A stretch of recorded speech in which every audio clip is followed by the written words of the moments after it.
আমি আপনাদের সবাইকেই স্বাগত জানাই আজকের টিভিএস ডিসকাশন। তো বেসিক্যালি টেক্সটাইল আপনারা তো আমাদের থেকে অনেক ভালো জানেন, textile is a big sector. এখানে $8-10 বিলিয়ন ইনভেস্টমেন্ট আছে, এখানে প্রায় 1500 মিলস আছে, ইয়ার্ন, ফেব্রিক্স, ডাইং, ওয়াশিং সব মিলে। এবং আমাদের textile sector over the years এত স্ট্রং হয়েছে যে নিটওয়্যারে আপনারা 70 to 80% ফেব্রিক্স প্রোভাইড করতে পারেন। 95 নাও, আর লোকালে 100%। হ্যাঁ জি জি। এবং ওভেনেও 35-40% ফেব্রিক্স মনে হয় আপনারাই সাপ্লাই দেন। সো এই সময়ে তো আপনার আর একটা প্রবলেম যোগ হয়েছে, আমরা আপনাদের থেকে জেনেছি যে ইন্ডিয়া এবং পাকিস্তানের লো কস্ট ইয়ার্ন ফেব্রিক্স সেগুলো মার্কেটে আমাদের এখানে ডাম্পিং হচ্ছে বা এখানে তারা সেল করছে, আমাদের বায়াররা বাই করছে সস্তা দামে। তো সেটাও আপনাদের উপরে একটা বড় প্রভাব ফেলেছে বলে আমরা আপনাদের থেকে জেনেছি এবং আপনারা অর্থমন্ত্রীকে জানিয়েছেন বিষয়টা।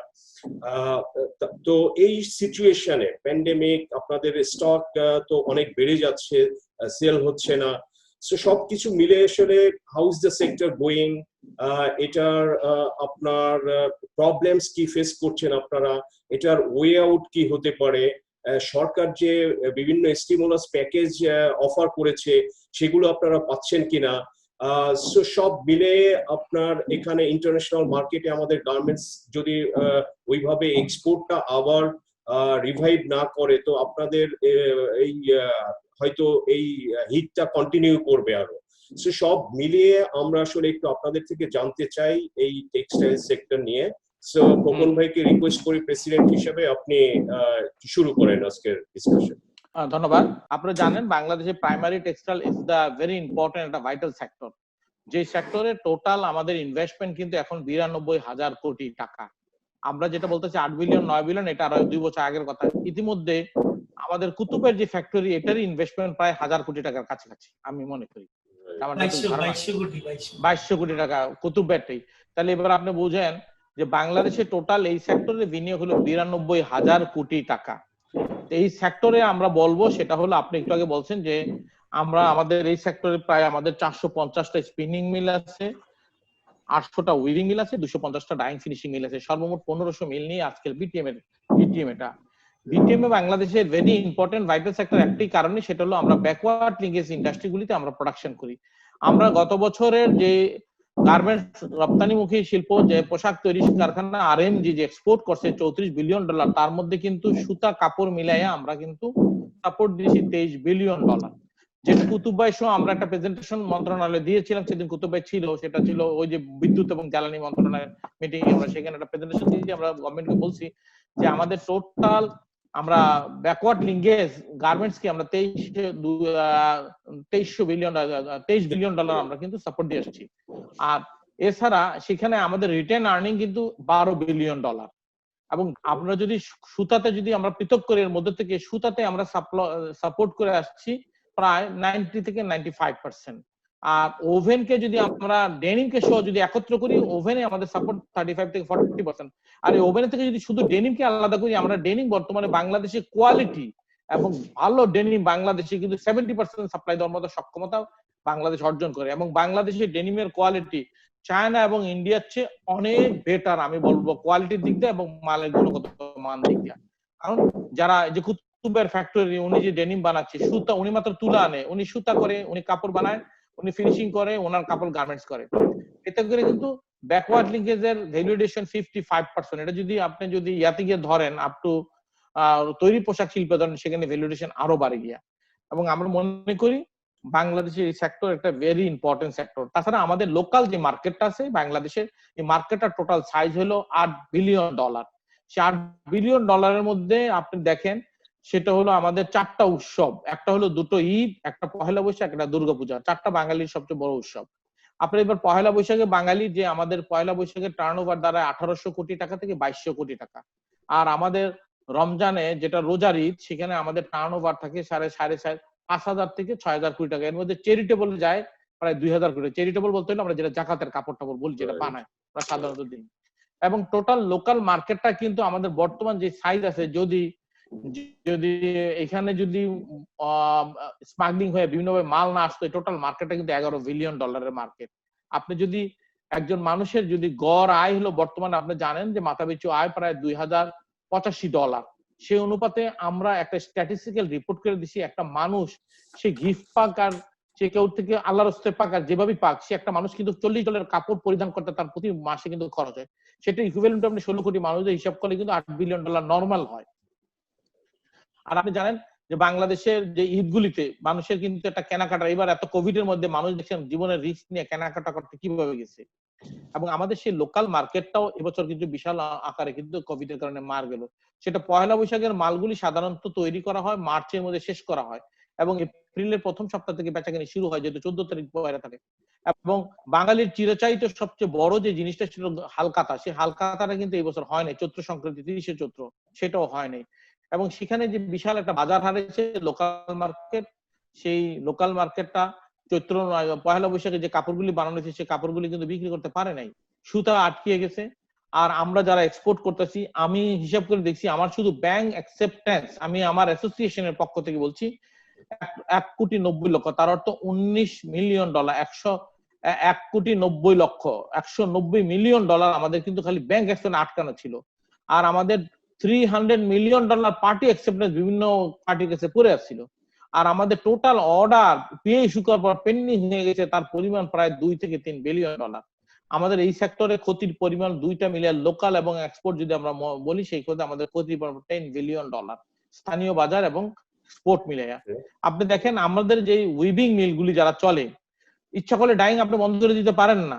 আপনি ডাইং এর একটা ব্যাচ রেডি করলে সেটা বন্ধ করে দিলে সে রং টোটাল ফালানো যায়। আমরা যে সুতা নিয়ে আমাদের মিলগুলি বন্ধ করতে পারি না, উইভিং স্পিনিং মিলগুলি কোনোভাবে বন্ধ করা যায় না। এগুলো অর্ডার থাকুক বা না থাকুক এই ফ্যাক্টরিগুলি চালিয়ে রাখতে হয়।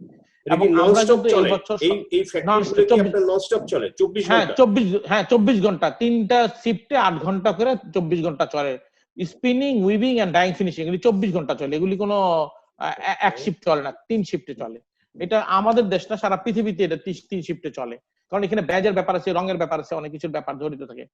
আমি সেটা হলো আমাদের ফ্যাক্টরিতে এবার দেখেন স্টিমুলাস সরকার যে প্যাকেজগুলি দিছে, সেই প্যাকেজের মধ্যে আমরা স্যালারির সুযোগটা প্রথম কথা হলো আমরা স্থানীয় মিল যারা আমরা পাইনি, যদিও এক্সপোর্ট রপ্তানি মিল বলে পরবর্তী সময় ডিম এক্সপোর্টারকে সরাই দেওয়া হয়েছে। গভর্নমেন্টের যে এক্সপোর্ট পলিসি আছে, সেই এক্সপোর্ট পলিসিতে কিন্তু কোনোভাবে ডিম এক্সপোর্টারদেরকে আলাদা করা হয় নাই। সেখানে ব্যাখ্যা দেওয়া আছে কোন ফ্যাক্টরি যদি 80% এক্সপোর্ট করে, he will be the exporter, say foreign currency earn করলে দিছে। কিন্তু আমাদেরকে কিন্তু এবার ডিম এক্সপোর্টারের আরেকটা কথা লাগিয়ে দিয়ে আমাদেরকে কিন্তু এবার স্যালারির সুযোগটা দেওয়া হয় না। স্টিমুলাস যে প্যাকেজটা 30,000 কোটি টাকা আমাদের দেওয়া হয়েছে, এখন পর্যন্ত আমার জানা মতো হয়তো 5% লোক পাইছে, ম্যাক্সিমাম 95% লোক এখন পর্যন্ত পায় নাই। সম্প্রতিকালে এফবিসিসি একটা সংবাদ সম্মেলন হুমকি দেওয়ার পরে ব্যাংকগুলি নড়ে চড়ে বসছে, কারণ কেন্দ্রীয় ব্যাংক কোনোভাবেই কেন্দ্রীয় ব্যাংকের নির্দেশনা প্রাইভেট ব্যাংকগুলি মানছে না। এবং বহুভাবে আমরা বিভিন্ন ব্যাংকে এবং আমার জানা মতো বিজিএমই, বিকেএমই অনেক বড় বড় নেতা, বড় বড় আমাদের পারভেজ ভাই বিজিএম এর সাবেক নেতা, ওনার পূবালী ব্যাংকে ওনার টাকা দিচ্ছে না। পূবালী ব্যাংক বলতেছে আমরা কোনো নির্দেশনা পাইনি। সার্কুলার 8-এর এবং সার্কুলার 8-এর 5-এর কতে স্পষ্ট ভাবে লেখা আছে, সেটাকে তারা ফলো করে নাই। আমি গভর্নর সাহেবের কাছে এটা নিয়ে ফোনও করছি, তার সাথে কথা বলেছি। তার মধ্যে তারা কি করছে, আইসিএসএস একটা স্পেশাল একটা অ্যাক্ট জারি করে দিচ্ছে, সেটা হলো ইন্টারনাল রেটিং সিস্টেম যেটা করে দিচ্ছে, সে ক্রেডিট রেটিং যেটা করছে সেটার মধ্যে বলা আছে মিনিমাম স্কোর থাকতে হবে, মিনিমাম স্কোর দিয়ে 60 এই মুহূর্তে তো কেউ পাওয়ার সম্ভব মানে 60 হলো মিনিমাম 60 হলে আপনি পাস, ডাব্বালে পাস করবেন। তখন আমি গভর্নর সাহেবকে চিঠি লেখার পর গভর্নর সাহেব আমাকে বলে আপনার জাস্টিফিকেশন কি, আপনি আমাদের নাসের আল ফারহান নাসের সাথে কথা বলেন, ইডির সাথে। তো উনি ওনাকে আমি হিয়ারিং দিয়ে বুঝাইলাম যে আমরা যারা গার্মেন্ট বা টেক্সটাইল যারা করি তাদের কিন্তু আমাদের অন প্রসেস কালেকশন থাকে, 90 ডেজ এর পেমেন্ট কিন্তু কালেকশনে থাকে, আবার 90 ডেজ এর পেমেন্ট র মেটেরিয়ালস আমাদের পোর্টে থাকে।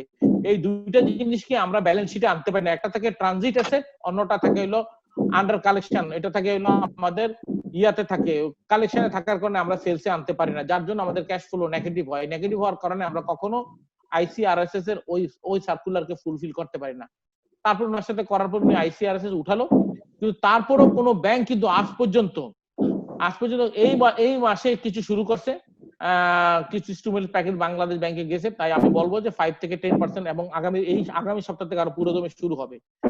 তাহলে এই মুহূর্তে আপনি বলেন, একদিকে আমাদের কোভিডে আক্রান্ত, অন্যদিকে আমাদের এক্সপোর্ট বন্ধ, অর্ডার ক্যান্সেলেশন, আমরা ব্যাংকের কোনো সুযোগ সুবিধা না পাওয়া, এবং যেখানে জ্বালানি খাতে আমাদের সাথে যে এবার যে আচরণ করছে, যে আমাদের গ্যাস বিলটা আমরা তাদের থেকে মকুফ চাই নাই। আমরা বলছি আপনারা প্যান্ডামিক সিচুয়েশনের কারণে আমাদের 30শে জুন পর্যন্ত, এবং সেই মিটিং এ কুতুব ভাইও ছিল, আমরা মাননীয় উপদেষ্টা মহোদয়ের সাথে দেখাও করছি এবং মাননীয় প্রধানমন্ত্রীর মুখ্য সচিবের সাথে দেখা করছি। পরবর্তী সময় একটা টাস্ক ফোর্স করা হয়, সেখানে মহিউদ্দিন সাহেব, আমি, সালাম মুর্শিদি সাহেব, বিজিএম এর প্রেসিডেন্ট, বিকেএম এর প্রেসিডেন্ট সেলিম ওসমান, সবাই গিয়ে আমরা যখন প্রধানমন্ত্রীর কার্যালয়ে মাননীয় প্রধানমন্ত্রী বলছে আপনারা আলোচনাটা সেখানে উপস্থাপন করেন। সেখানে ক্যাবিনেট সেক্রেটারি ছিলেন, ফাইন্যান্স সেক্রেটারি, কমার্স সেক্রেটারি, আপনার তারপরে জ্বালানি থেকে সবাই ছিল। থাকার পরে সেখানে প্রস্তাব হলো ঠিক আছে, আমরা বলছি আমরা আপনাদের কাছে কোনো মকুব চাচ্ছি না, আপনারা মিনিমাম আমাদের জন্য একটা টাইম বেঁধে দেন যে আগামী 5 মাসে 4 মাসের মধ্যে ডিসেম্বর পর্যন্ত অথবা 1 বছর সময় দেন, আমরা অ্যাকর্ডিংলি এগুলি দিয়ে যাবো পরবর্তী বিলের সাথে জুনের পরের পর। কিন্তু এই মুহূর্তে আমাদেরকে রিল্যাক্স দেওয়া হোক। কিন্তু কোনো অবস্থায় তা না মেনে 30শে জুনের মধ্যে যে বিল না দেওয়া হবে জ্বালানি খাতে, এবং একটা ঘোষণা দেওয়া হলো তাকে জরিমানা সহ দিতে হবে, এবং অনেকে লাইনও কেটে দিচ্ছে আমার জানা মতে, এটা ছিল একটা অমানবিক। তাহলে আমরা সরকার আমাদের জন্য, মাননীয় প্রধানমন্ত্রী দেশটাকে এগিয়ে নেওয়ার জন্য একদিকে যেরকম দৌড়াচ্ছে, এই দেশের এন্টারপ্রিনারদেরকে এনকারেজ করছে, এবং উনি খুব দ্রুত গতিতে কোভিড আক্রান্ত হওয়ার 7 দিনের মাথায় কিন্তু প্যাকেজগুলি ডিল করে, উনি কিন্তু ডিক্লার করে। কিন্তু সেই প্যাকেজগুলি একমাত্র গার্মেন্টস এর বেতন ছাড়া অন্যান্য খাতে আমি মনে করি সেগুলি এখনো বাস্তবায়নের আলোর মুখ দেখে নাই। কারণ এই দেশের প্রাইভেট ব্যাংকের এমডি গুলি নিয়মিত অফিস করে নাই, তাদের ব্যাংক বন্ধ থাকে, অনেক সময় ব্যাংকের দরজায় গিয়ে চিঠি রেখে চলে আসতেছে। আমি একজন প্রেসিডেন্ট হিসেবে আমার প্রপোজাল আজকে 2 মাস ব্যাংকে পড়েছে। গতকাল আমি এমডির সাথে যখন বললাম যে আমার প্রস্তাব, আমি বিভিন্ন ব্যাংকে টেলিফোন করে সবার প্রস্তাব আমি ছাড়িয়ে দেই, সেখানে আপনি আমার প্রস্তাব কেন আটকে রাখেন? আমি বলি ডেইলি স্টার আমাকে যখন কোশ্চেন করছিল আপনি পাইছেন কিনা বলেন, আমি তো উত্তর দিতে পারিনি। এই কথা বলার পর তাড়াতাড়ি দেখলাম বাংলাদেশ ব্যাংকে দৌড়ে আমার প্রপোজাল পাঠানো হয়েছে। এখন আপনি বলেন, এই দেশের ব্যাংকের এক একটা এমডি 10 লাখ 15 লাখ টাকা বেতন পায়, হিডেন অনেক সুযোগ সুবিধা মিলিয়ে 15-20 লাখ টাকা পায়, এরা ব্যাংকে আরামে ঘুমায়। আমি আপনি প্যান্ডামিক নিয়ে ফাইট করতেছি, তার তো কোনো প্যান্ডামিকের প্রবলেম নাই। আমি মনে করি এই দেশের ব্যাংকগুলিকে, প্রাইভেট ব্যাংকগুলিকে উপর এবং বাংলাদেশ ব্যাংকের নিয়ন্ত্রণ ওরকম জোরদার না থাকার কারণে আজকের এন্টারপ্রেনাররা অনেকেই কষ্ট পাচ্ছেন, ভুগছেন। এবং অনেক সময় দেখা যাচ্ছে এই কুতুব ভাই আমার কাছে অসহায় মতো টেলিফোন করছে, কোন ভাই এই জিনিসটা হচ্ছে না, একটু বলেন, অমুক জায়গায় বলেন। আমি ফোন করছি আরেক জায়গায়, সে ফোন করছে আরেক জায়গায়। দেখা গেছে টোটাল গভর্নমেন্টের ব্যুরোক্রেসির কারণে এবং এই বাংলাদেশ ব্যাংকের জটিলতার কারণে কিন্তু এখন পর্যন্ত স্টিমুলাস প্যাকেজটা সম্পূর্ণভাবে আলোর মুখ দেখে নাই। এই পর্যন্ত 10% দেখছে। আমরা বাংলাদেশ সরকারের মাধ্যমে আমি মাননীয় বস্ত্রমন্ত্রীর দ্বারে ঘুরছি, উনিও আমাদেরকে ডিউ পাঠাইছেন ইয়া মন্ত্রণালয়ে, এনভিআর এবং অর্থ মন্ত্রণালয়ে পাঠানোর পরে আমাদের স্থানীয় সুতার উপর থেকে 1 টাকা, সেটা ভ্যাট যেটা ছিল 4 টাকার জায়গায় 3 টাকা 1 টাকা প্রত্যাহার করেছে। কিন্তু একটা জিনিস প্যাচ রেখেছে, সেখানে পলিস্টারের ম্যানমেড ফাইবারের উপরে তারা করছে কি 6 টাকা ভ্যাট ধরছে। সেটার জন্য আমরা আবেদন জানাইছি, এখন পর্যন্ত সেটা আলোর মুখ দেখে নাই, যেহেতু ততক্ষণে বাজেট সংসদে চলে গেছে। আমরা বলছিলাম যেহেতু সরকার একদিকে বলতেছে আমরা ডাইভার্সিফিকেশনকে উৎসাহিত করার জন্য বর্তমান সরকার ডাইভার্সিফিকেশন ইন্ডাস্ট্রির উপর থেকে ট্যাক্স হলিডে মকুফ করছে, তা আমরা বলছি যে ট্যাক্স হলিডে আপনি মকুফ করেন ভালো কথা, আপনি তো র মেটেরিয়ালস উপর যদি ডাবল ট্যাক্সেশন করেন, একবার এটি একবার এআইটি, অন্যদিকে আপনি যদি 6 টাকা ভ্যাট করেন, তাহলে আপনি কিভাবে, আমি অনেকবার টেলিফোন করার পরে যখন ফোন ধরে নাই এনবিআর চেয়ারম্যান, অন্যকে মেসেজ পাঠাই, এনবিআর চেয়ারম্যান সাহেব আমার সাথে টেলিফোনে কথা বলে উনি বলছে এটা আমার এখন কিছু করার নেই, আমি তো বাজেটে পাঠাচ্ছি, পার্লামেন্টে কাউকে দিয়ে আলোচনা করার। সেখানে পার্লামেন্টে আলোচনার অধিবেশনের টোটাল টাইম ছিল আলোচনার 3 দিন না 4 দিন। যারা আলোচনা করবে কারোর স্ল্যাব ছিল 5 মিনিট, কারোর ছিল 6 মিনিট, কারোর ছিল 10 মিনিট, এবং এর মধ্যে থেকে ওদের নিজস্ব এজেন্ডা আলোচনা করতে করতে এই আলোচনাগুলি করতে পারেনি। অবশেষে আমরা আমাদের বিটিএম এর একজন মেম্বার অফ পার্লামেন্ট, যিনি আমাদেরও মেম্বার, তাকে দিয়ে আমরা যখন আলোচনা করছি তখন স্পিকার বলছে আপনার আলোচনার সময় নেই, আপনার লিখিত বক্তব্যটা আমাকে লিখিত আকারে পেশ করা হোক। সেখানে আমরা ম্যানমেড ফাইবারের বিষয়ে ওনাকে স্পিকারের কাছে দেওয়া হয়েছে, কিন্তু এটা এখন পর্যন্ত আমরা খবর পাইনি, যেহেতু আমরা চেষ্টা করতেছি এনবিআর চেয়ারম্যানের সাথে মিটিং করার জন্য। যদি ওনার সাথে ফিজিক্যালি মিটিং না করা যায় তাহলে এই বিষয়ে সমাধান হবে না। আপনারা জানেন প্রতি বছর বাজেটের আগে এনবিআর সবার সাথে বসে এবং একটা মিটিং করে, আর কিছু না হলেও এবছর প্যান্ডামিকের কারণে হয়তো বা তারা মিটিং করে নাই, কিন্তু জুমে তো আমাদেরকে এনে আলোচনা করতে পারতো, আমাদের সুযোগ সুবিধা কি দরকার ছিল সেই আলোচনা কিন্তু করে নাই। আজকে আপনি যেরকম আমাকে জুমে কানেকশন করছেন, এভাবে জুমে যদি অন্তত প্রত্যেকটা প্রেসিডেন্টের সাথে তারা বসতো, অন্তত সমস্যাগুলি শুনতে পারতো। আমরা বারবার চিঠি দিচ্ছি, অনেকগুলি চিঠি লেখার পরে। এখন আপনি বাংলাদেশের এই প্যান্ডামিকের সময় এই বছর আপনার ট্যাক্সেশন হলো 3,89,000 কোটি টাকা লোকাল ট্যাক্স, যেটা আভ্যন্তরীণ সোর্স থেকে আদায় করবেন আপনি। তা আপনি 3,89,000 কোটি টাকার ট্যাক্স আদায় করতে গিয়া করের বোঝাটা তো যারা কর দিচ্ছে তাদের উপর পড়ছে। আমরা বারবার যেটা বলছি, করের পরিধি বাড়ানো হোক এবং করের ট্যাক্সেশনের পরিমাণটা কমানো হোক, কিন্তু করের পরিধি বাড়ানোর দূরের কথা এই বাজেটে সেটা আসেনি। জি, আমার মনে হয় যে থ্যাংক ইউ, আপনি অনেক পয়েন্টই আপনার ডিসকাশনে এসেছে। সো আমার মনে হয় যে এবার অন্য বক্তারাও ওনারা কিছু বলবেন। সো আবার পরে আমরা সময় থাকলে আপনার কাছে আবার আমরা কামব্যাক করব। ঠিক আছে। সো কুতুব ভাই, খোকন ভাই তো এটা অনেক ডিটেইল বললেন, সেক্টরের একটা ওভারভিউ। সো আপনি যদি একটু ধরেন যে আরো কি কারণ থাকতে পারে যে এই সেক্টরটায়, উনি তো পয়েন্টগুলো বললেন যে ব্যাংকগুলো থেকে প্রপারলি কোঅপারেশন পাচ্ছে না। আমি আলোচনা করি না, আমরা যেটা আবেদন করছি যে আমাদের 6 মাসের জন্য এই কথা ইনক্লুড করে, আমরা বলছি 6 মাসের জন্য আমাদের 4% ইনসেন্টিভের জায়গায় 6% আপনারা 6% বাইরে 10% করে দেন, তাহলে আমরা সার্ভাইভ করে যাব। লোকাল ইন্ডাস্ট্রির উপর থেকে আপনার লোকাল ইউটিলিটির উপর ভ্যাটটাকে প্রত্যাহার করে নিয়ে যান, পলিস্টারের উপরে আপনারা ভ্যাটটা 2 টাকা নিয়ে আসেন, তাহলে লোকাল ইন্ডাস্ট্রি সার্ভাইভ করবে। আমরা এই প্রস্তাবগুলি রেখেছিলাম। হ্যাঁ, ওকে, ফাইন। সো কুতুব ভাই, আপনি যদি একটু এখানে বলেন যে এই যে একটা কোয়ার্টার তো আমাদের প্যান্ডেমিকের মধ্যে চলে গেল, এপ্রিল মে জুন, একদম ক্লিয়ার। সো এই ইম্প্যাক্টটা তো এখন একটা কোয়ার্টারের ইম্প্যাক্ট তো আসলে একদম পরিষ্কার।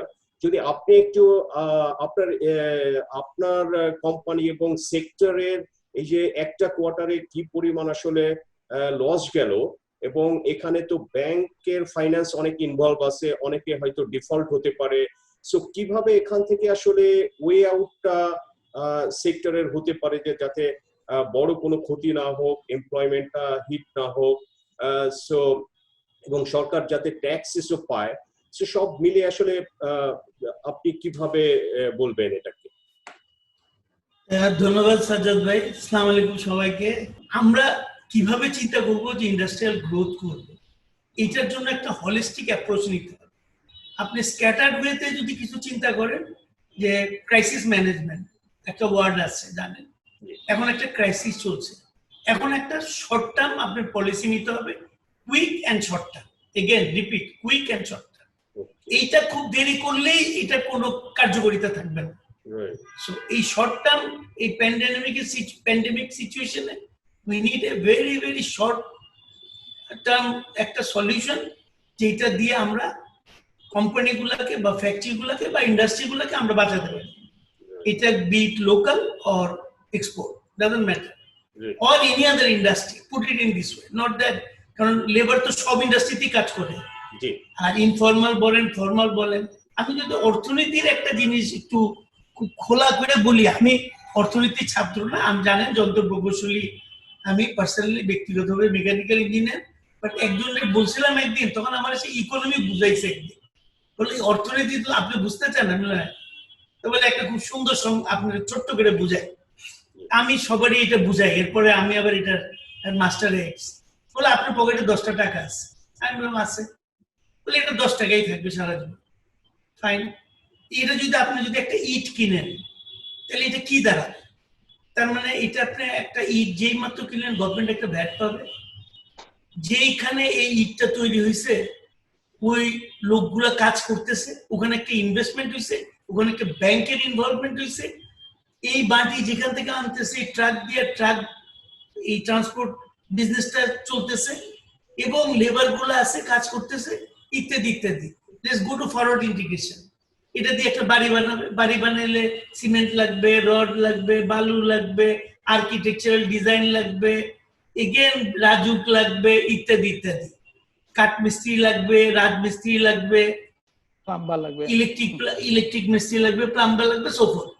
সো আপনি এই 10 টাকা দিয়ে কিন্তু অর্থনীতির চাকা ঘোরাই দিতে পারেন, আবার এই 10 টাকা আপনার পকেটে রেখে অর্থনীতি 12টা বাজাইতে পারেন, আপনার অর্থনীতি 1 টাকাও কিছু হবে না, একটা কিছু হবে না। সো স্পেন্ডিং, এই যে বলে ডিপেন্ড, প্যান্ডেমিক বলেন বা রিসেশন বলেন, যে বড় বড় দেশগুলা $100 আর $1000 করে সবাই দিয়ে দেয় খরচের জন্য। ওয়াই? এটাই আমি যে উদাহরণটা দিলাম এই কারণেই দেয়, যে হ্যাঁ সবাই যাতে মানে কেনাকাটা শুরু করলে ও যদি বাড়ির কাজ শুরু করে, ও এই যে বললাম সবকিছু কিনবে, ও টাইলস কিনবে, এটা কিনবে, ওইটা কিনবে, ও যদি কাপড় কিনতে যায়, তাহলে আমাদের বস্ত্র মিলগুলা, লোকাল বস্ত্র মিলগুলা সবগুলা চাঙা হবে, লুঙ্গি টাকাটা কিনুন, রোল হবে, যাই কিনুন, টাকাটা রোল হবে economy। রোল আউট করতে হবে। আপনার বটম লাইন হলো রোল আউট করতে হবে। এখন আমাদের যে আমরা স্পেসিফিক্যালি চলে যাই এক্সপোর্ট সেক্টরে, জি। এক্সপোর্ট সেক্টরে চলে যাই, কারণ এক্সপোর্ট সেক্টরটা নিয়ে আমি বেশি ঘাটি, সুতরাং এটা সম্বন্ধে জি।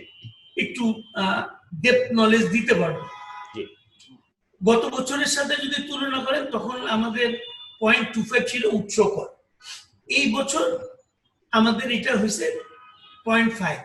এখানে একটা শুভঙ্করের ফাঁকি আছে, ফাঁকিটা এরকম, এটা ছিল 1%, 1% থেকে এই বিভিন্ন বিজিএমএ, বিকেএমএ বা বিটিএমএ সবার অন্যতে এটা একটা এসআরওর মাধ্যমে এটা 0.25 করা হয়। Right. সেই সিচুয়েশন থেকে কিন্তু আমাদের অনেক অবনতি হয়ে গেছে প্যান্ডেমিক, Right. সামান্য উন্নতি হয় নাই, কিন্তু এখন এটা হচ্ছে 0.5%, হয়তো বা আবার হবে 0.25%, আবার বিকেএমই দরবার করবে। বাট এখন দরবার একটা সময় হলো যে আপনি রিচ করতে পারতেছেন না কাউকে, আপনি রিচ করছেন ভার্চুয়ালি, ভার্চুয়ালি রিচের অত আবেদন থাকে না।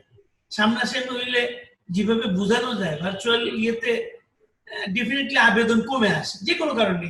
Right. আমি আপনাদের সামনাসামনি হইলে যেভাবে কনভিন্স করতে পারবো, জি। আমি এই ক্যামেরা দিয়ে অত হয় আমার বক্তব্য দিতে পারবো, but convincing could be very difficult. তো এনিওয়ে এইটা হলো একটা আমাদের সমস্যা, যেটা যেটা প্যাকেজের কথা বললো, স্টিমুলেট প্যাকেজ, এগুলা সুনার দ্য বেটার। এগুলো যে আমরা ছোট থাকতে একটা ট্রান্সলেশন করতাম যে ডাক্তার আসিবার পূর্বে রোগী মারা গেল, Right. এই ট্রান্সলেশন যে কতবার মানুষ ভুল করে।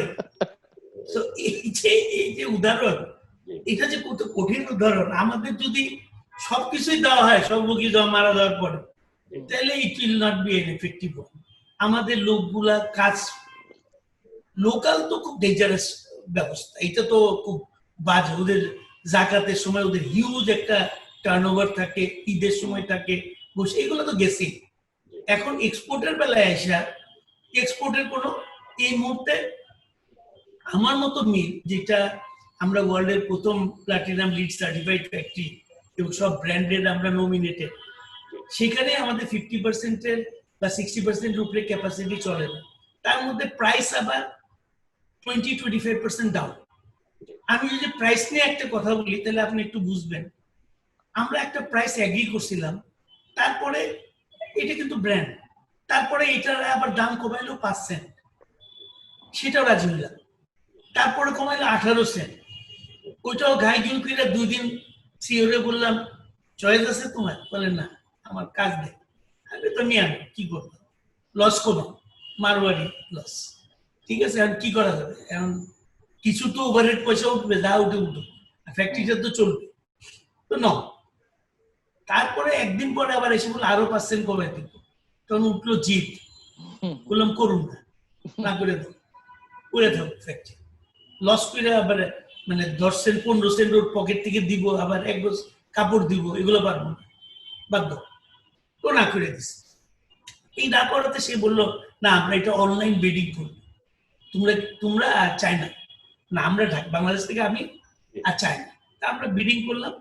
167 হলো আমাদের কস্টিং, সেই বিডিং নামতে নামতে নামলাম আমরা 145, আর চায়না এটা নিয়ে নিল 139। আমি আপনাদের বোঝানোর জন্য বুঝতেছি যে what is the market reality. এই রিয়ালিটিতে ব্যবসা করা ইটস নট ব্যবসা, ইটস এ চ্যারিটি। আপনি কিছু গজ কাপড় দিবেন, আবার সাথে কিছু সেন্ট দিয়ে দিবেন, হ্যাঁ এটা সত্য। এখন আপনি যদি মানে অ্যাজ এ মানে গভর্নমেন্ট যদি বা সরকার যদি চিন্তা করে এই সেক্টর গুলোকে সত্যিকার অর্থে আমরা নার্সিং করব এবং এদের টিকায় রাখবো ফর ফিউচার বেনিফিট, এবং এই ফিউচার টিকাটা আমার হিসাবে আপ টু ডিসেম্বর পর্যন্ত যাবে, কুড বি জানুয়ারি, পরে সিজন ধরে ফেলতে পারবো আমরা, যদি এর চেয়ে অবস্থা খারাপ না হয়।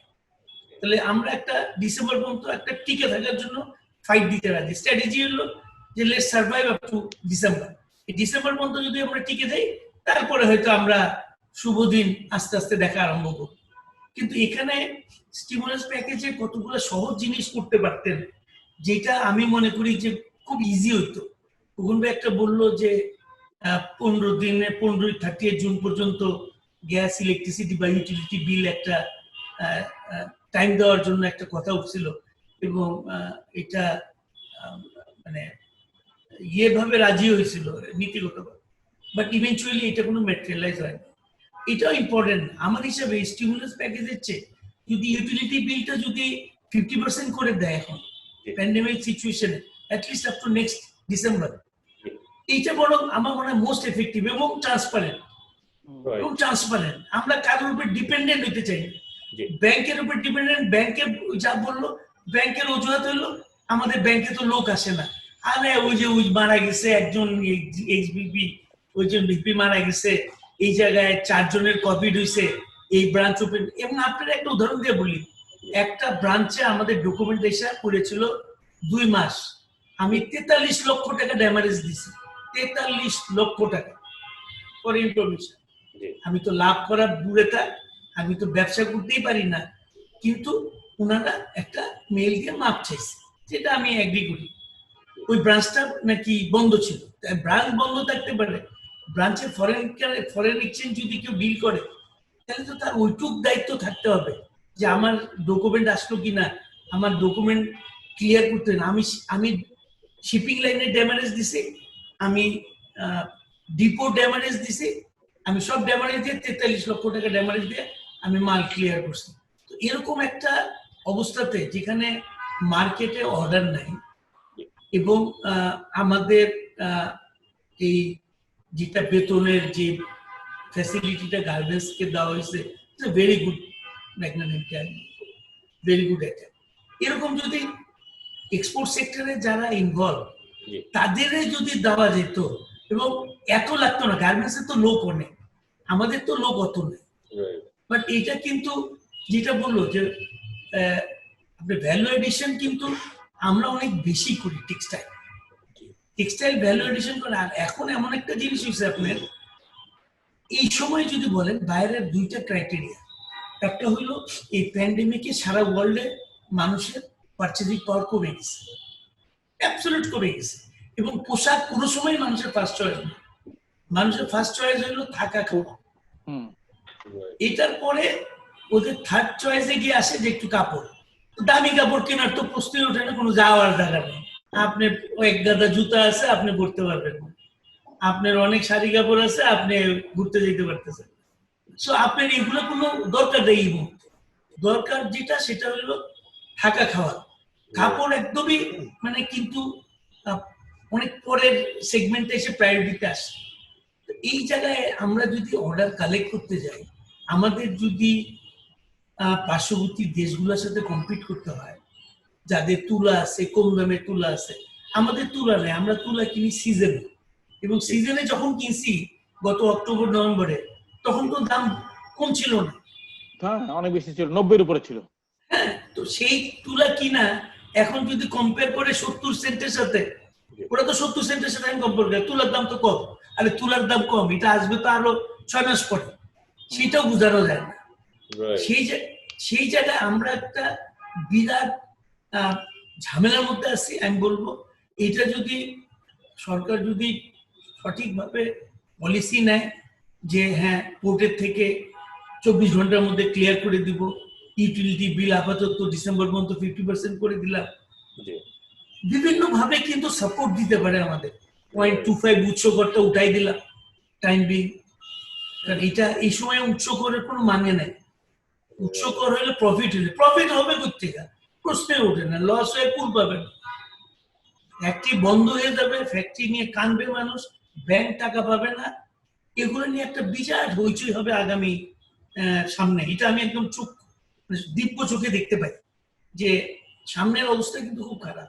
এবং আরো মজার ব্যাপার যে গার্মেন্টস এর পেমেন্ট গুলা আমরা যারা টেক্সটাইলে ফ্যাব্রিক সাপ্লাই দিই, একটাও টাইম মতো পাই না, একটা অ্যাকসেপ্টেন্স পাই না, হিউজ আমাদের বাকি পড়ে আছে। আমরা যদি ব্যাংকে বাকি পড়তে রাখি তাহলে আমাদের উপর ডিফল্ট, তাহলে আমরা লোন পাবো না, কিন্তু আমাদের ওই এন্ডের থেকে কিন্তু আমরা কোনো সাপোর্ট পাই না। এবং বাংলাদেশ ব্যাংকের আনফরচুনেটলি, ধরেন আপনি একটা এক্সপোর্ট এলসিতে যদি আপনি একটা মাল নেন, আপনি যে মুহূর্তে ডকুমেন্টটা অ্যাকসেপ্ট করবেন, আপনি কিন্তু লায়াবিলিটি ক্রিয়েট হয়ে যায় সাথে সাথে। আমাদের কাপড় নিয়ে ফেলে, ডকুমেন্ট বাদ দেন, কাপড় নিয়ে ফেলে, কাপড়ের অ্যাকসেপ্টেন্স দেয় না, কাপড়ের অ্যাকসেপ্টেন্স তো ব্যাংক অ্যাকসেপ্টেন্স দেয় না, ব্যাংক অ্যাকসেপ্টেন্স দেয় তো ব্যাংক টাকা দেয় না। কোন দিকে যাবে? যা বলতেছি সবগুলো সত্য এবং এগুলো প্রমাণযোগ্য। এবং বাংলাদেশ ইউপিসি রুলের 600 কলামটা বাংলাদেশ ব্যাংক মানে না। ফরেনের বেলায় পেমেন্ট দিয়ে দেয়, আমাদের বেলায় পেমেন্ট দেয় না। ইউপিসি রুল 600 বুঝছেন, এটা মানে না বাংলাদেশ। আমি জানি আইসিসি 600 যেটা। হ্যাঁ, এনিওয়ে আপনাদের এইরকম বাকি আছে, ধরেন যে ব্যাংক অ্যাকসেপ্টেন্স দিচ্ছে না বা পেমেন্ট করছে না, অ্যাকসেপ্ট করার পরে অনেক সময় হয়তো পেমেন্ট ডিলে করে, এরকম কি কোনো ফিগার খোকন ভাই আছে? আছে 190 মিলিয়ন ডলার। আমার ব্যক্তিগতভাবে আমারটা যদি শুনেন अराउंड 5 to 6 মিলিয়ন সামহাউ। আচ্ছা আমি বলি, এটা শুধু ব্যাংক অ্যাকসেপ্টেন্স জমা আছে 190 মিলিয়ন ডলার, আর পার্টি অ্যাকসেপ্টেন্স আমরা পাচ্ছি না 300 মিলিয়ন ডলার। এই দুইটা মিলে আমাদের প্রায় 500 million dollar, 500 million dollar. Party acceptance 500 million dollar, $500 billion which is $500 billion। 4200 কোটি টাকা। আমার কাছে সব ডাটা আছে বুঝছেন এগুলি। হ্যাঁ ফাইন, ঠিক আছে ঠিক আছে। জি কুতুব ভাই বলছিলেন আপনি, কুতুব ভাই। জি আমি যেটা বলছিলাম যে আমরা যদি একটা হলিস্টিক অ্যাপ্রোচে না যাই, তাহলে এই ফ্যাক্টরিগুলা দুইটা পলিসি, একটা লোকাল একটা ফরেন, দুইটা পলিসি সাইমultaneously নিতে হবে, সবারই বাঁচাবে। এবং শুধু আমাদের না, আমরা যদি বলেন, আমি তো অন্যান্য ব্যবসাও করি, সিরামিক টাইলস, সেই অনেক কিছু ম্যানুফ্যাকচারিং আছে আমার, সেখানেও কিন্তু আমাদের প্রচন্ড সাফারিং। ট্যাক্স, লোকাল ইন্ডাস্ট্রিতে মানুষের ট্যাক্স কম হয়। এখানে আমরা যে ইঙ্ক আনি, যে কি বলে টাইলসের যে ইঙ্কটা দিয়ে আপনারা দেখেন প্রিন্টিং, যে টাইলসের মধ্যে যে এটা 60% ট্যাক্স। আমাদের আমি যদি আপনারা কম্পেয়ার করে বলি, তাহলে আপনি বুঝবেন যে ইউরোপে যদি আপনি 1 স্কয়ার মিটার টাইলস কিনেন, which is equivalent to 5 to 6 euro, 1 square metre, which is 10.76 square feet, 10.76, almost 11। আর যদি বাংলাদেশে কিনেন ইকুইভ্যালেন্ট টাইলস, এটা আপনি জাস্ট ডাবল। তো আমরা কি এত বড় লোক হয়ে গেছি ইউরোপের থেকে? আমাদের ইকোনমি কি এত হয়েছে? টাইলস কিন্তু এখন মুড়ি মুড়কি, এটা কিন্তু কোনো বিলাসীর মধ্যে নাই। এটা গ্রামে গঞ্জে মসজিদে সব জায়গায়, কারণ খরচ কমানোর জন্য করে মানুষ। এখনো টাইম কম লাগে, আর এই যে নিট ফিনিশিং উঠে দেয়, দেখতেও খারাপ লাগে। এবং এই কারণে মানুষ একটু, সবাই চায় ব্যবসা প্রতিষ্ঠান বলেন বা নিজের প্রতিষ্ঠান বলেন, বাড়ি বলেন, সবাই একটু সুন্দর করতে চায়। এবং লোকাল গুলার যদি সাপোর্ট দেওয়া যায়, লোকাল ইন্ডাস্ট্রি গুলো, এই অ্যানোমালিস গুলো যদি দূর করা যায়, এটা খুব কঠিন কিছু না। এটা যদি এক বসায়, এবং আমরা চাই না আমরা ট্যাক্স ফাঁকি দিব, ট্যাক্স দিব না, ভ্যাট দিব না, এইগুলোর মধ্যে আমরা নাই। কিন্তু সিচুয়েশন যখন অ্যাবনর্মাল, তখন আপনারও তো অ্যাবনর্মাল পলিসিতে যেতে হবে টু রিকভার। আপনি রিকভারি মোডে যদি এখন না যান, তাহলে আপনি ইভেন্চুয়ালি মুক্ত প্রায় পড়লে সব ব্যাংক ডুবে যাবে। এবং ওরা অনেক ব্যাংক তো জানেনি কি সব কাণ্ড কারখানা করে, এগুলা সবগুলা কিন্তু এই প্যান্ডেমিকের উপরে উদাহরণ দিয়ে ওরা ছুটে দিতে চায়। এর আগে যা যত আকাম কুকাম করছে সবগুলা কিন্তু এটার উপরে ছেড়ে দিতে। This is how they will react, যে প্যান্ডেমিকের জন্য ওই ফ্যাক্টরি টাকা দেয় না, আমরা দূর থেকে টাকা পাবো, এগুলো চলবে। কিন্তু দিস আর অল নাটক। টাকা তো আগেই যা ধরার ঘুটে গেছে, যারা নিয়ে চলেই গেছে বিদেশে, আলহামদুলিল্লাহ। এখন তো বাংলাদেশ ব্যাংক অনেক টাকা দিয়েছে, আপনি জানেন যে বাংলাদেশ ব্যাংক থেকে প্রায় 70,000 crore টাকা, এবং ব্যাংকগুলো এখন যথেষ্ট লিকুইড। আমরা একদম লেটেস্ট যেটা ডাটা, যে ব্যাংকগুলো খুবই লিকুইড, টাকা এখন আছে।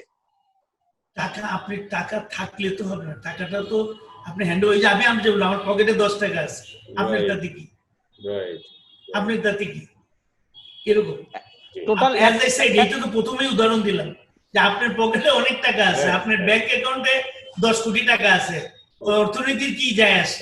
এটা যদি রোল ওভার না করতে পারেন, তাহলে তো আপনার কিছু হবে না। 1,15,000 কোটি টাকা ইনজেক্ট করা হয়েছে সবগুলি ব্যাংকে, বাংলাদেশ ব্যাংক থেকে। 1,15,000 কোটি টাকা। হ্যাঁ,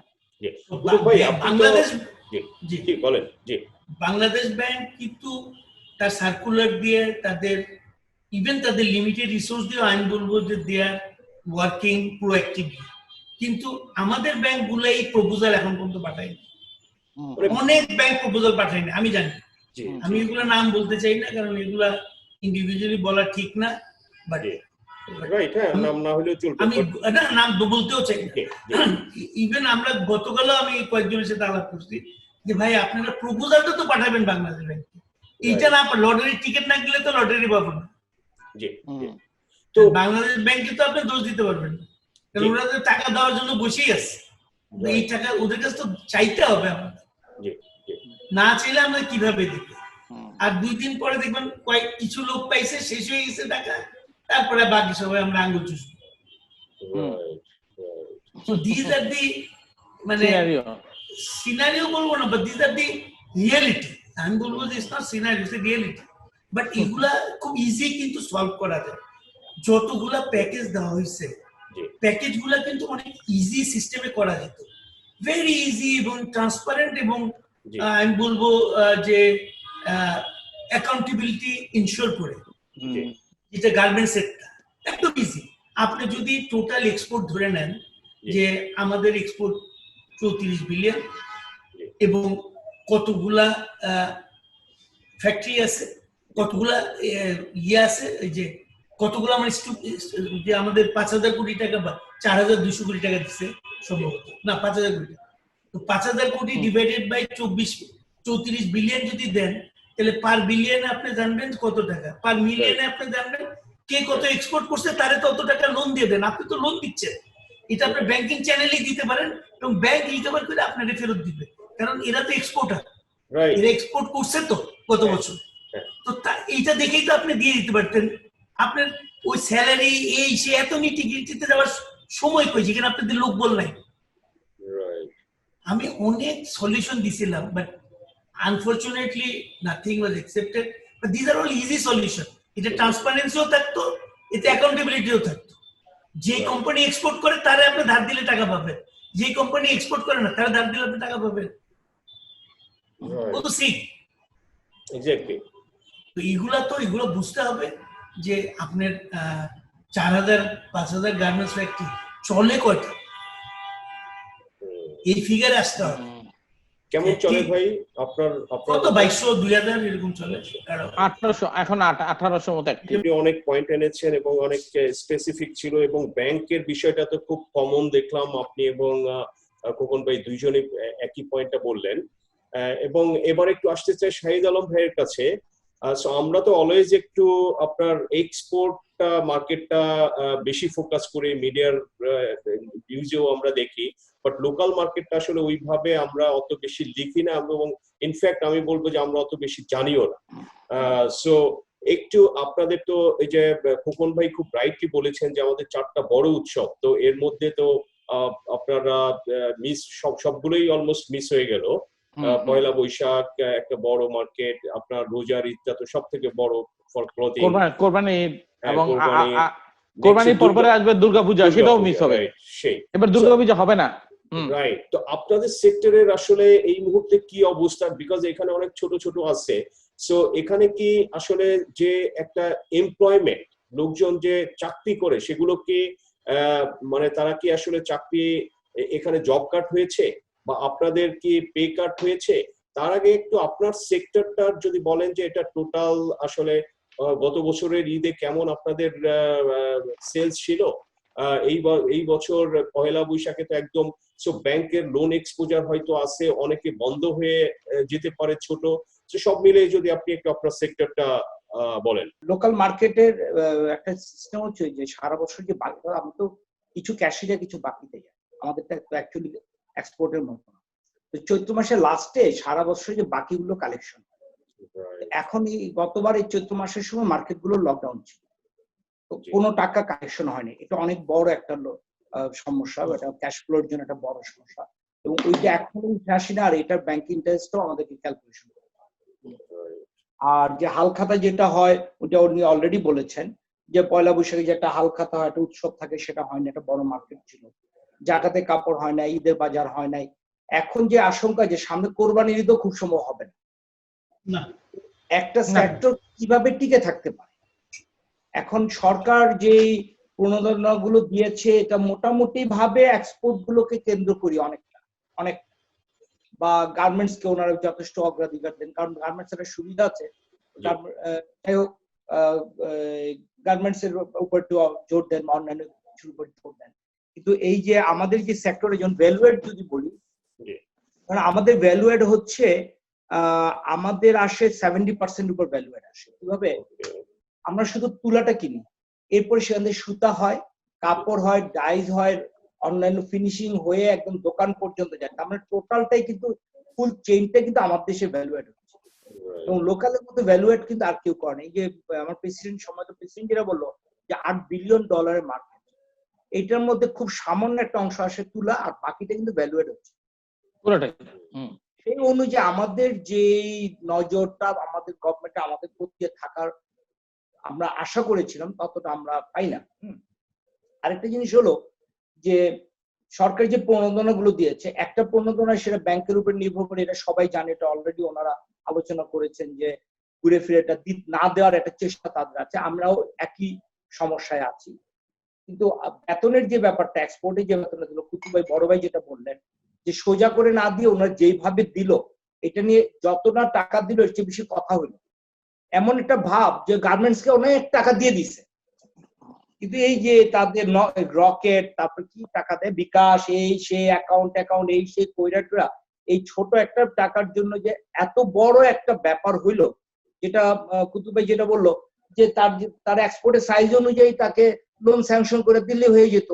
এখন আমি আমার শ্রমিককে কিভাবে বেতন দিব? ওনারা 3 মাসের অ্যাভারেজ করেছে, এখন আমার শ্রমিক গত মাসে আসছে 30 দিন, এইবার আসছে 20 দিন, আমি এটা কিভাবে তার বেতন নির্ধারণ করব? যে এটা ওনাদের ব্যাপার। আসলে আমলারা করেছে এইটা এমন ভাবে করেছে যে যতটা না হয়েছে উপকার, তার চেয়ে বেশি মিডিয়াতে কথা হয়েছে বেশি, আর দেশে সবাই মনে করেছে গার্মেন্টস এরা সব টাকা নিয়ে গেল, ফ্রি টাকা দিচ্ছে, অনেকে তো মনে করছে ফ্রি টাকা দিচ্ছে। যত উপকার করছে তার চেয়ে যা দিয়েছে তার চেয়ে বেশি কথা হয়েছে। তো যাই হোক, এখন লোকালের যে ব্যাপারটা আসলো, এর আগে আরেকটা কথা, আগের কথাগুলো ধরে দিই। যেমন আমার প্রেসিডেন্ট বলছি যে এমডি দের বেতন, তারা তো অ্যাকচুয়ালি প্রাইভেট ব্যাংকের কর্মকর্তা, অনেক বেশি high salary facilities drop, 10 lakh 15 lakh. আমি একটা ব্যাংকের এমডি জানি উনি 25 লাখ টাকা বেতন পান, 3টা না 2টা গাড়ি পান, আরো ফ্যাসিলিটি। এই বাংলাদেশের জন্য এটা অনেক হাই। ফাইনালি এইটা কিন্তু ওই কস্টিং এ যেই পড়ে ব্যাংকের, এবং এটার উপরে ইন্টারেস্টের উপরে যে চাপ পড়ে আমাদের যেগুলো দিতে হয়, এটা সরকারের নজর দেওয়া উচিত। তো যাই হোক, এখন কুতুব ভাই যেটা বললেন কুইক এন্ড শর্ট টার্মে যে ফ্যাসিলিটিস গুলো দেওয়ার কথা দিলে, আমরা এখন ওই যে রুগী মারা গেল পরে ডাক্তার আসলো, এখন যেমন আমরা গত কয় মাসে এনবিআর কাছে রিচ করতে পারি, প্রেসিডেন্ট এখানে আছেন, আমরা গত কয় মাসে এনবিআর এর সাথে চেষ্টা করে কোনো মিটিং করতে পারি নাই যে আমাদের এই প্রবলেম, আমরা এই চাই বা এই করা যায়। তারপরে ওনারা মানলো না, নানা ব্যাপার থাকতে আমরা তো দেখাই মানে রিচই করতে পারি না। এর মধ্যে করতে পারতো, যেটা কুতুবে বলো যে সামনাসামনি যেটা হয় জুমে এটা হয় না, জুমে আবার যা হয় সেটা চিঠিতে হয় না। তো আমরা এখন পর্যন্ত রিচ করতে পারি নাই। এইভাবে হলে তো এত বড় সেক্টর, আমরা আমাদের সমস্যাই যদি বলতে না পারি এখন পর্যন্ত, সমাধানটা কিভাবে আসবে? প্রণোদনার যে ব্যাপারগুলো, অ্যাকচুয়ালি আমাদের দরকার বেশি হলো নীতি সহায়তা। যে গভর্নমেন্ট যে টাকা দিবে, টাকা দিবে কোত্থেকে? টাকা থাকলে না টাকা দিবে। তো এখন এমন কিছু দিতে পারে আমাদেরকে যেটা এখন পকেট থেকে টাকা দেওয়ার চেয়ে সরকার কম নিবে। কথা একই দাঁড়ালো ঘুরে, কিন্তু সরকারের জন্য সহজ হইলো। যে গ্যাস বিল একটা ছাড় দিল, বা গ্যাসের যে ভ্যাটটা নেয়, বিদ্যুতের যে ভ্যাটটা নেয় তো অনেক বড়। যেমন আমার একটা ছোট প্রতিষ্ঠান, কিন্তু আমাকে অনেক টাকার ভ্যাটই দিত গ্যাসের বিলের জন্য। তো এই যে ভ্যাট গুলো, যে গ্যাস বিল, ইলেকট্রিক বিলের ভ্যাট, সেই ভ্যাট গুলো কিছু ছাড় দিল, প্রাইসে কিছু ছাড় দিল, এটা ফর দি টাইমিং অক্টোবর পর্যন্ত দিল অথবা ডিসেম্বর পর্যন্ত দিল, যে সরকার এই টাকাটাই কদিন কম পাবে, ঘুরে পকেটে আমাকে দেওয়ার চাইতে আমার কাছ থেকে নিবে কম, তাহলে আমার একটা ব্রিদিং স্পেসটা হয়, সেটা সহজ পাবে, এটা খুব সহজ পাবে, এটা ফাইল ওয়ার্কটা খুব কম, এটা করতে পারে। আরো কিছু জিনিস আছে, যেমন কয়েকটা জিনিস আছে আমাদের সাপোর্টিং এর, সেটা হলো দেখেন ট্যারিফ ভ্যালু, যারা লোকাল মার্কেটে যেটা বিক্রি হয়, এটা গার্মেন্টস কোনোভাবে এফেক্টেড হবে না। যেমন কাপড় ইম্পোর্ট করে যারা, তাদের যে ট্যারিফ ভ্যালু করা, সেটা অনেক আগে অনেক লো ট্যারিফ ভ্যালু আছে। তার উপর সুতার দামে কাপড় না, সুতার চাইতে 70% কম দাম হলো একটা এক গজ কাপড়ের ট্যারিফ ভ্যালু। আমরা যেই দামে সুতা বিক্রি করি তার চেয়ে তো 70% দাম হলো, 30% কম দাম হলো কাপড়ের ট্যারিফ ভ্যালু। ওইটার উপরে ভ্যাট করে তারপরে, তার মানে কি এই চায়না থেকে, ইন্ডিয়া থেকে, পাকিস্তান থেকে কাপড় এসে ইসলামপুরে সারা বাংলাদেশে বিক্রি হচ্ছে। কারণ আমরা যে প্রোডাক্টটা করবো, আমাদের যদি সাপোর্ট হয়, যে বড় ভাই যেটা বললো যে ইউরোপের টাইলসের চেয়ে বাংলাদেশের টাইলসের দাম বেশি। এখন সারা অর্থনীতি সাধারণ নিয়ম হলো কোন দেশ যদি কোনো কিছু প্রোডাক্ট করে ইম্পোর্টের চাইতে যেন ওইটার কস্টিংটা কম পড়ে, ওইভাবে ট্যাক্সটা নির্ধারণ করা বা কমানো, বা ইম্পোর্টের ট্যাক্সটা বাড়ানো অথবা লোকাল ট্যাক্সটা কমানো, যাতে একটা ব্যালেন্স থাকে, একটা মিনিমাম একটা প্রফিট মার্জিন লোকাল ইন্ডাস্ট্রি গুলো পায়। এটা সারা দুনিয়াতেই করে। এখন আমার দেশে ওইভাবে স্টাডি করে ওইভাবে ব্যাটটা নির্ধারণ করা হয় না, বা বাজেট ওইভাবে নির্ধারণ করা হয়। তো এই যে ট্যারিফ ভ্যালু যেটা দেয়া আছে, ট্যারিফ ভ্যালুটা বাড়ানো উচিত। আমি কাপড় বানাই, এখানে কতগুলি লোক জড়িত, এখানে সুতা বানাচ্ছি, সেটা উইভিং যারা যাচ্ছে, ছোট ছোট উইভিং, ছোট ছোট টাইং এ যাচ্ছে সারা বাংলাদেশ ভরে, সেখান থেকে এটা মার্কেটে, হাটে বাজারে এই কাপড়টা যাচ্ছে। কিন্তু ওই কাপড়ের চাইতে ইম্পোর্ট হয়ে যে কাপড়টা সেটা দাম কম, মানুষ আমারটা কেন কিনবে? এখানে তো টাকাটা রোলিং হচ্ছে, ওইটা কিন্তু শুধু ফরিয়া টাকাটা পাচ্ছে, আর এখানে ইকোনমিটা আমার সাথে জড়িত, ব্যাংক, ট্যাক্স, অনেক কিছু, শ্রমিক জড়িত, অনেক কিছু।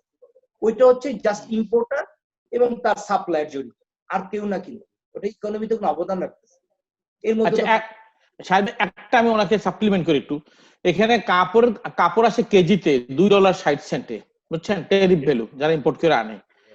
আর সুতার দামই যে কুতুব ভাইকে জিজ্ঞাসা করেন যে আমাদের ইম্পোর্টের কোনো সুতার দাম $3 নিচে কোনো সুতা নাই, তাহলে কাপড় যদি $2.60 ট্যারিফ ভ্যালুতে আসে, তাহলে কাপড়ের গজ পরে মিটার পরে কত হিসাব করে দেখেন। তা আমরা এটা, এবং এই আইনটা হচ্ছে আজ থেকে আরো 20 বছর আগে, এটা কোনো চেঞ্জ হয় নাই। এই শুভঙ্করের ফাঁকিতে ইসলামপুরের বাজারে প্রচুর কাপড় এসে লোকাল মার্কেটকে নষ্ট করতেছে, মূল বিষয় হলো এটা। জি, আমরা এটা নিয়ে বহুবার ধরেছি। আর একটু একটা পয়েন্ট খালি একটু বলে দিই এক্সপোর্টের ব্যাপারে, সাজ্জাদ ভাই, এটা valid point but we did not address ইট। এটা হলো যে কারেন্সি ডিভ্যালুয়েশন। আমাদের পার্শ্ববর্তী সব দেশে কিন্তু, মানে পাকিস্তান বোধহয় 170 না 60 আছে, তাই না? 169 70 বললাম না, 60 পর্যন্ত ফলো করছি। শ্রীলঙ্কাও এই জাতে, হ্যাঁ, ইন্ডিয়াও বেড়ে গেছে সব। ভিয়েতনাম বাড়ছে 200%, তুরস্ক। এগুলা আমরা কিন্তু ভিক্টিমাইজ হচ্ছি, কারণ আমাদের কারেন্সি স্ট্রং। এখন এটার একটা গর্ব করতেই পারি, বাট গর্ব যদি করতে চাই তাহলে আমাদের আলাদা উইপন, আলাদাভাবে অন্য কিছু দিতে হবে, যেটা দিয়ে আমরা ফাইট করতে পারবো। সারা হোলিস্টিক্যালি পুরাটা না বাড়ায় যে ইম্পোর্ট প্রাইস তাহলে বেড়ে যাবে, যারা আদার ইমপ্লিকেশন, ইনফ্লেশন বাড়বে, এগুলো আমরাও জানি। কিন্তু যদি এটা ছিল, আমরা যখন প্রথম দিকে এক্সপোর্টার ছিলাম গার্মেন্টস এর, তখন কিন্তু আমাদের একটা সার্টিফিকেট দিত, একটা মানে পার ডলারে 3 টাকা 4 টাকার একটা ডলার দিত। ওটা আমরা টাকা হিসেবে খরচ করতে পারতাম না, ওটা আমরা যখন ইম্পোর্ট করতাম ফেব্রিক্স, তখন আমরা ওইটা ইউজ করতাম। আচ্ছা আচ্ছা, কুপনের মতো কুপন, বাট একই কথা, এদিকে না এমনি খাওয়ানো, বাট এটা কোনো অসুবিধা নেই, আমাদের কোনো অসুবিধা নেই। বাট এটা প্রপার ইউজ হবে ইন টার্মস অফ, মানে এক্সপোর্টের এলসি ব্যাক টু ব্যাক করার সময়, পেমেন্ট করার সময় এটা আমরা করতে পারবো, ইত্যাদি ইত্যাদি। ডাজন্ট ম্যাটার, একভাবে পেলিও আমরা তো ব্যবসা করার জন্যই নিব, সো এটা প্রপার ইউজ হবে। But this was a very good system. তারা 3 টাকা 4 টাকা 4.5 টাকা এরকম দিত। সো এখন কিন্তু না। সেকেন্ড, যেটা বাইরে যেটা আছে, বাইরে আপনারা জানেন কিনা জানি না, বিদ্যুৎ বিল কিন্তু দুইটা আছে, একটা হলো ফিক্স কস্ট, একটা হলো ভ্যারিয়েবল কস্ট। আপনি ওরা ধরেন ওরা $30 ব্যারেল ধরে ওরা একটা ফিক্সড বেড করে রাখছে, যদি কমে 3 মাসের এভারেজ করে, তখন ওরা এটা কমাই দেয় পরবর্তী 3 মাসের জন্য। আবার যদি বেড়ে যায় তাহলে ফিক্সড কস্ট প্লাস এক্স অথবা ফিক্সড কস্ট মাইনাস এক্স, যেটাই হোক। দাম যদি 18 টাকা ব্যারেলে আসে তাহলে কমে যাবে, বিদ্যুৎ বিল আপনার কম আসবে। আমাদের কিন্তু এগুলো কিছু নাই। এই 70 হইলো 70 দিয়ে হিসাব করে ফেলবে, কিন্তু যখন 18 হয় তখন আর 18 হিসাব হয়। রাইট So, এইটাও কিন্তু একটা বিশাল জিনিস আমাদের যেটা দরকার, যে আর কুইক রেন্টাল এগুলা যেগুলো বন্ধ করতেছে, very good move by the government, যে এটা দিয়ে আমাদের অনেক টাকা ড্রেন আউট হয়ে যাচ্ছে। We have now excess electricity. আমরা কেন এই কুইক রেন্টাল নিব? এটা তো সরকার ভেরি গুড ডিসিশন। আমি বলবো যে one of the best decision ইসে যে এগুলো বন্ধ করছে। আননেসেসারি এত টাকা দিবে কেন? সো ইলেকট্রিসিটি এখন দরকার হলো স্টেবল ইলেকট্রিসিটি। এর উপরে একটা প্রেজেন্টেশন দিছিলাম, এটা নিয়ে আর এখন কথা বলতে চাই না, এটা রিপিটেশন। এটা আমরা মোটামুটি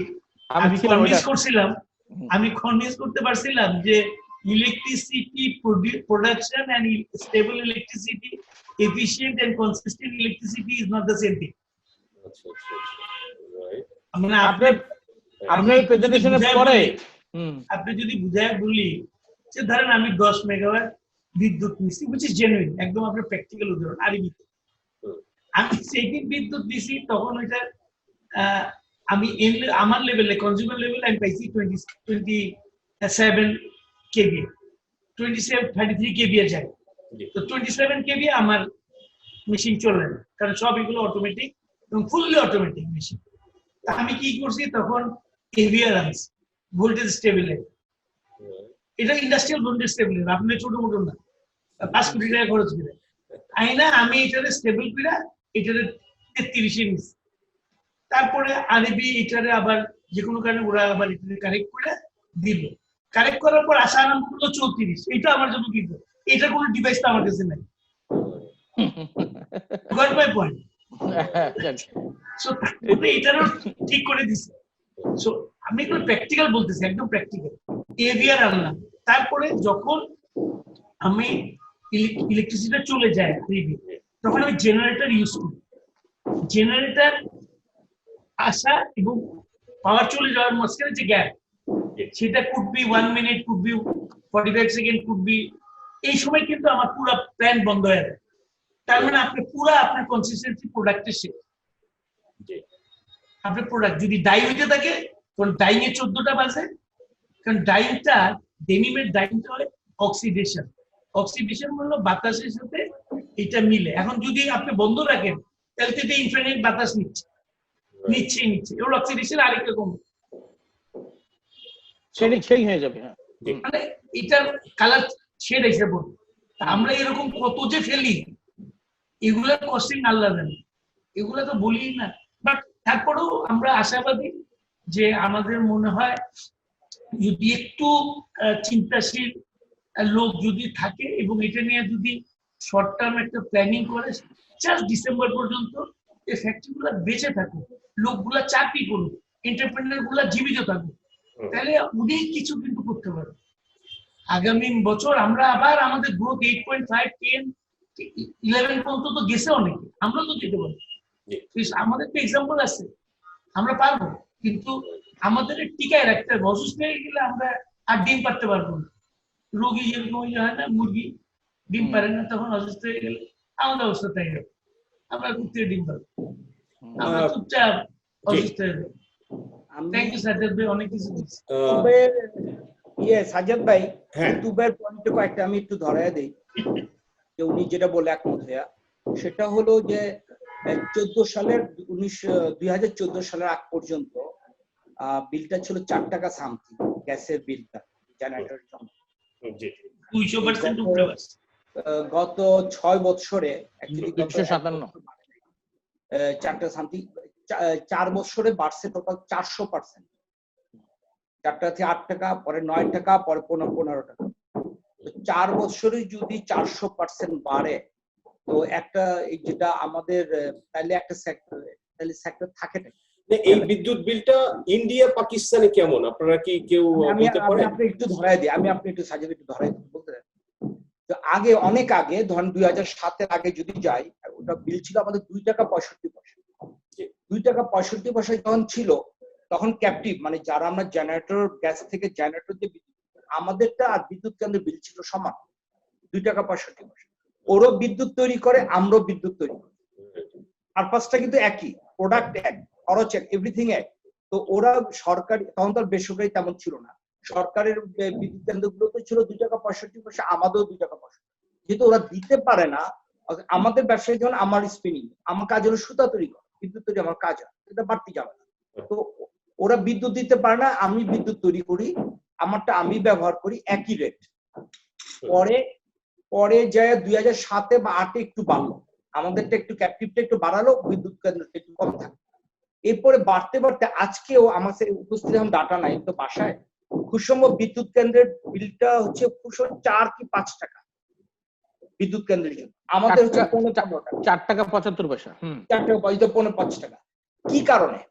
বিদ্যুৎ কেন্দ্র যারা বিদ্যুৎ কেন্দ্র চালাচ্ছে তারা 4.5 টাকা করে বিদ্যুৎ কেন্দ্রে পাচ্ছে, বিদ্যুৎ তৈরি করছে, করে কিন্তু তারা ডিস্ট্রিবিউশন করে না, ডিস্ট্রিবিউশন করে গভর্নমেন্ট, তারা গভর্নমেন্টকে দিয়ে দেয়, ন্যাশনাল গ্রিডে দেয়। সরকার এটা কি করে? তাহলে আমিও বিদ্যুৎ তৈরি করতেছি, তারাও বিদ্যুৎ তৈরি করতেছে, আমারটাতে লস কম, আমার যে বিদ্যুৎটা সঞ্চালন লাইনে আমার লস কম, আমার পাশে তৈরি হচ্ছে, গ্যাস থেকে বিদ্যুৎ হচ্ছে, আমি ব্যবহার করি এবং আমি বাধ্য হয়ে করতেছি। ভাই যেটা বললো যে একটা হলো কোয়ালিটি কারেন্ট, আমাদের যে মডার্ন মেশিন গুলো কোয়ালিটি কারেন্ট না, যদি হারমোনিক্স এর ডিফারেন্স হয়, ভোল্টেজ আপ ডাউন না, মেশিন গুলো চলে না, নষ্ট হয়ে যায়। তো আমরা বিদ্যুৎ তৈরি করতেছি, আমাদেরটা দিয়ে আমরা ব্যবহার করতেছি, আমারটা তারটা কেন ডিফারেন্স থাকবে, গ্যাস বিলের রেটটা কেন ডিফারেন্স, এবং তাদেরকে তাহলে একটা সুযোগ করে দেওয়া হচ্ছে। এগুলো এক। দ্বিতীয়ত হলো এলএনজির যে ব্যাপারটা, বেশ কিছুদিন আগে অনেক কথাবার্তা হয়েছিল এটা নিয়ে। এলএনজি ঢুকেছে কিন্তু অল্প, এরপর কিন্তু আর বাড়তেছে না, কিন্তু বাড়বে যে অ্যাজাম্পশন তারা দেখানো হয়েছে যে এত এত এত সালে এই বাড়বে, কিন্তু পরে কিন্তু কোনো কথা নাই, ওইটা ধরে অলরেডি তার দাম বাড়াই দিচ্ছে, বিদ্যুতের দামটা, গ্যাসের দামটা, বিদ্যুতের দামটা অলরেডি বাড়াই দিচ্ছে। এটা মাঝখানে কিছু লোক, অল্প কিছু লোক সুবিধা পাচ্ছে, কিন্তু আমরা যে এই যে বিশাল সেক্টর যারা ইন্ডাস্ট্রি চালাচ্ছে, যেটার সাথে ইকোনমি জড়িত, তারা এটার জন্য কি হচ্ছে, ক্ষতিগ্রস্ত হচ্ছে। তার আমরা গ্যাস তোলার ব্যাপারে ইনল্যান্ডে, ল্যান্ডে বা অফশোরে আমরা তেমন উদ্যোগ দিচ্ছি। ডাইরেক্ট যদি এই যে সরকার যে স্টিমুলাস প্যাকেজ দিচ্ছে, এগুলো থেকে যদি সরাসরি ধরেন আপনার এই যে গ্যাস বিলে যদি একটা ছাড় দেয়, আপনার কিছু ট্যাক্স ভ্যাটে যদি ছাড় দেয়, এই যে যদি খুব তাড়াতাড়ি ক্লিয়ারেন্সটা হয় একদিনের মধ্যে বললেন, আপনি বললেন যে এটা এই যে ডাইরেক্ট যে স্টিমুলাস দিচ্ছে এত হ্যাসেল করে 9% ইন্টারেস্ট রেটে, এর থেকে ওই ধরনের জায়গাতে যদি সরকার আপনাদের এন্টারপ্রেনিয়ারদের বা ইন্ডাস্ট্রিকে যদি সাপোর্ট দেয়, সেটা কি বেশি ইউজফুল মনে হবে? আপনি আমি একটা বলে দিই এটা কিভাবে ইউজফুল হবে। আমি গ্যাস ইউজ করা মানে কি, আমি কিছু প্রোডাক্ট বানাচ্ছি, রাইট? অ্যাজ আই সেড, আমি যে টাকা পকেটে রাখছি না টাকাটা খরচ করছি, রাইট? আমি যদি খরচ করি ইকোনমি মুভ করবে, রাইট? সো আমি তো, আপনি আমারে লোন দিলেন, টাকা আমি পকেটে রেখে দিলাম ব্যাংকে, বা চলে গেলাম দুবাই, এই টাকা কিন্তু গেল না। কিন্তু আপনি গ্যাসের দেওয়া মানে কি, গ্যাস তো আপনি পোড়াচ্ছেন, আর গ্যাস কখন পোড়াচ্ছেন, আপনি মেশিন চলতেছে, মেশিন চলতেছে মানে কি, আপনি প্রোডাক্ট হচ্ছে, প্রোডাক্ট হচ্ছে আপনি লোক কাজ করতেছে, আপনি ইন্ডাস্ট্রি তখন রানিং, আপনি প্রোডাক্ট সেল করতে পারতেছেন, লস হোক লাভ হোক, প্রোডাক্টটা তো চলতেছে, ইন্ডাস্ট্রি গুলো তো রোল করতেছে। এই গ্যাসের বিলটা কিন্তু ভাই আপনাদের স্পিনিং মিলে কি খুব মানে আপনার, যেমন আপনাদের মাসে গ্যাস বিল কেমন আসে? আমার 2.5 কোটি টাকা আসে, আমার আসে 2.5 কোটি।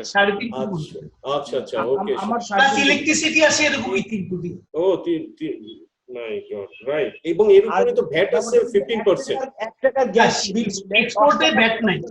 আচ্ছা, 10 টাকা প্রোডাকশন হয়, এক্সপোর্টে ভ্যাট নাই, কিন্তু সুইচের যে সেক্টরটার কথা বলবো ওইটা ভ্যাট আছে। হ্যাঁ, লোকাল মিলে ভ্যাট আছে এবং ভ্যাটও আছে, অনেক টাকা ভ্যাট আছে ওখানে। তো এক একটার এক এক রকমের সাপোর্ট দিতে পারে। আর 0.25 5G তে এখন আছে এই মুহূর্তে বিদ্যমান 0.5, এটা তো কাটা আরম্ভ হয়ে গেছে অনেক। তো এইটা তো আরেকটা মরার উপরে খরা হবে, কিছু দরকার নেই কুতুব ভাই, আমাদের ডলারের একটা 90 টাকা করে দিলে আমাদের কোনো প্যাকেজ দরকার নাই, আমাদের কোনো কিছু, ডলার 90 টাকা করে দেন। ওই যে যা বললাম যে আপনি যদি 90 করে দেন তাহলে ইনপুট প্রাইস বাড়বে, ইনফ্লেশন বাড়বে, কিন্তু এটা যদি এক্সপোর্টারদের দিয়ে দেন, এক্সপোর্টের জন্য যারা বিল নেগোশিয়েট করবে তারা ব্যাংকের থেকে পাবে 85 or 86, আর বাকি 4 টাকা সাবসিডি দিবে। জেনারেল করলে ইকোনমি সবকিছুতে কিন্তু ট্রান্সপারেন্সি আর অ্যাকাউন্টেবিলিটি মেইনটেইন করা।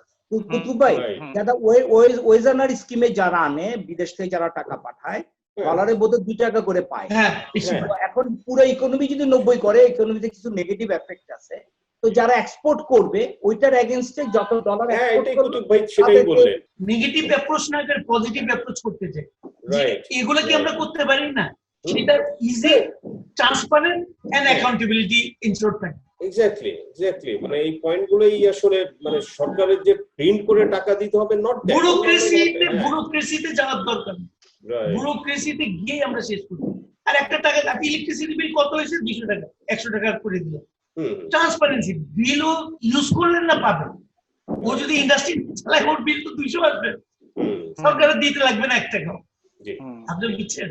তখন কিন্তু সে চালাবে, আরে এক অর্ধেক বিল তাহলে চালাই, আমি দেখি লাভ করতে পারি কিনা বা চালাই রাখতে পারি কিনা, তাহলে লোকগুলোও চাকরি থাকে। আমি চাইতেছি যে সেকেন্ডারি বেনিফিট দিয়া যাতে ইন্ডাস্ট্রি গুলো সচল থাকে, আর কমপ্লিকেটেড না করে টাকা পয়সা আমাদের দেখ, এগুলো আমিও পছন্দ করি। আমাদের পলিসি সাপোর্ট এবং এগুলো যদি দেয় যে ঠিক আছে ডলার সাপোর্ট দিতে চাই, যেটা কমবে বললো 90 করুক, হ্যাঁ করুক, তাহলে ওরা যে ডলারটা যত দিয়ে কিনতেছে সে ধরেন 85 টাকা 80 পয়সা বা 86 টাকাই ধরলাম, 4 টাকা করে গভর্নমেন্ট সাবসিডি দিল, ইজি। এটা এক্সপোর্টের এগেইনস্টে দিল, কিন্তু এটা কিন্তু খুব ইন্টারেস্টিং, মানে একটা ব্যবসার এগেইনস্টে দিল, নট হাউ। আবার এটার ইউজটাও লিমিটেড করে দিতে পারে, যে ব্যাক টু ব্যাক করার জন্য ইউজ করতে পারে, নাথিং রং। আমি চাইতেছি না যে পকেট আমার পকেটে দিয়ে দেব, এটা রোল আউট করুক, আমার এটা চাই। খোকন ভাই, আমি একটু আপনার কাছে আসতে চাই। আপনি তো অ্যাসোসিয়েশনের প্রেসিডেন্ট, বড় একটা অ্যাসোসিয়েশন। আপনি আপনার কাছে এই যে আপনাদের যে মেম্বাররা আছেন, মেম্বার মেলস, সো তারা আসলে এই যে প্যান্ডেমিক টাইমে সব থেকে বেশি অসুবিধার কথা আপনি কি শুনতে পান? যদি বলি যে খোকন ভাই 5টা কারণ বলেন যে আপনার মেম্বার ফ্যাক্টরিজ গুলো কি ফেস করছে এই মুহূর্তে। আমার সবচেয়ে বেশি যারা কষ্টে আছে তারা হলো আমার স্থানীয় মিল মালিক, যারা স্থানীয়, তারা কোনো ব্যাংক তাদেরকে সহযোগিতা করে নাই, বিদ্যুৎ বিলে তারা কোনো ফ্যাসিলিটি পায় নাই, গ্যাস বিলে তারা কোনো ফ্যাসিলিটি পায় নাই, স্টিমুলাস প্যাকেজ গুলি তাদের এক পর্যন্ত লোকাল ব্যাংক, যে নরসিংদী, মাধবদী, পাবনা টাবনা যে সমস্ত ছোটখাটো ব্যাংক যেগুলোতে ব্যবসা করে স্থানীয় ব্রাঞ্চে, সেখানে তারা ব্রাঞ্চ ম্যানেজাররা কোনো তাদের প্রপোজাল রিসিভ করে নাই। আমাদের যাদের হেডকোয়ার্টার ঢাকায় আছে আমরা ব্যাংকের সাথে ফাইট করছি, কিন্তু এই ছোট মিলগুলি পারে নাই। তাহলে একটা লোকাল মিল কিভাবে টিকে থাকবে? স্বাভাবিকভাবে তারা সুদী মহাজনের কাছে চলে যাবে টাকা নিয়ে, এবং এই সুদী মহাজনের টাকা নিয়ে তো একসময় ইন্ডাস্ট্রি বন্ধ হয়ে যাবে। এটা একটা লোকাল মিল। সেকেন্ড হলো, এই সেক্টরে আপনার এই লোকাল সেক্টরে কত মিল আছে এবং কত লোক আছে এখানে এনগেজ? আমাদের এখানে আমার 1500 মেম্বারের ভিতরে আপনি ধরে নেন অলমোস্ট স্পিনিং, উইভিং এবং সবকিছু মিলে 1500-র মধ্যে সব মিলে প্রায় 900 মিল আছে লোকাল, আর বাকিগুলো এক্সপোর্ট। 900 মিল আছে আপনার লোকাল, আর 600 মিল এক্সপোর্ট, সব মিলে টিলে। আচ্ছা, কি বলেন শাহ ভাই, ঠিক আছে না?